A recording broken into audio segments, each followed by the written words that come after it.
पैठणमध्ये गोदावरीच्या पात्रात सोनं शोधण्यासाठी नागरिकांची गर्दी. नाथषष्ठी निमित्तानं गोदावरी नदीचं पाणी कमी केल्यानं पात्र उघड. सोन्या चांदीच्या वस्तू शोधण्यासाठी शेकडो जण उतरले नदी पात्रात. शिंदेच्या शिवसेनेकडून राज्यसभेसाठी राहुल शेवाळेंचं नाव जवळपास निश्चित. शायना एनसी, संजय निरुपम यांची नावं चर्चेत. ग्रामीण भागातील काही नावांची ही चर्चा पुढे. पक्षासाठी केलेल्या कामाचा लेखाजोखा घेऊनच उमेदवारी दिली जाणार अशी माहिती. बदलापुरातील स्त्री बीज रॅकेट प्रकरणी राज्याबाहेरील कनेक्शन पुढे आलंय. स्त्री बीज रॅकेट तेलंगणा, केरळ पर्यंत याचे धागे दोरे. अटक केलेल्या महिलांच्या तपासात महाराष्ट्राबाहेरही कनेक्शन असल्याचं उघड.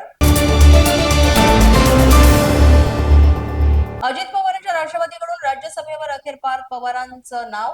पक्षांच्या वरिष्ठ नेत्यांच्या बैठकीत निर्णय झाल्याची माहिती. सुनेत्रा पवार यांच्या जागी पार्थ पवार करणार राज्यसभेमध्ये नेतृत्व. रांचीवरून दिल्लीला जाणाऱ्या एअर अँब्युलन्सचा भीषण अपघात. झारखंडमधील चक्रामध्ये एअर क्रॅश. खासगी विमानातील 7 जणांचा दुर्दैवी मृत्यू. एआयबीची संपूर्ण घटनेची करणार चौकशी. भाजपच्या नवनाथ बन यांना मिळाली बढती. नवनाथ बन यांची भाजपच्या मुख्य प्रवक्तेपदी वर्णी. बन यांच्या खांद्यावर आता मुख्य प्रवक्तेपदाची सूत्र.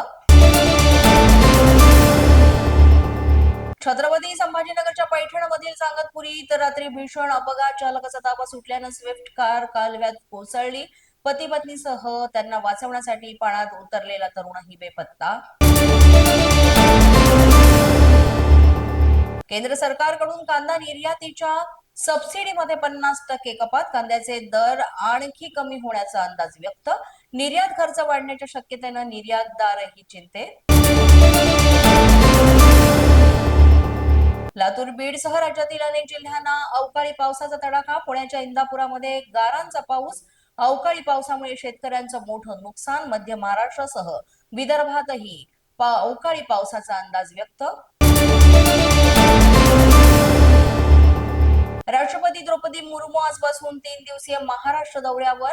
दुपारी 3 वाजता मुंबईत होणार आगमन. राजभवनात होणाऱ्या कार्यक्रमाला लावणार हजेरी. हा न्यूजच्या बातमीपत्रात आज इतकंच. तुम्हाला आमचं बातमीपत्र कसं वाटतंय याबाबत अवश्य अभिप्राय कळवा. यासाठी पोलीस माझा न्यूजचं युट्यूब चॅनल सबस्क्राईब करा. तसंच आमचं फेसबुक, इंस्टाग्राम आणि ट्विटर अकाउंट फॉलो करा. अधिक माहितीसाठी आमच्या www.policemazhanews.com या वेबसाईटला भेट द्या. आमचे अधिकृत प्रतिनिधी व्हायचं असेल तर स्क्रीनवर दिलेल्या क्रमांकांवर आजच संपर्क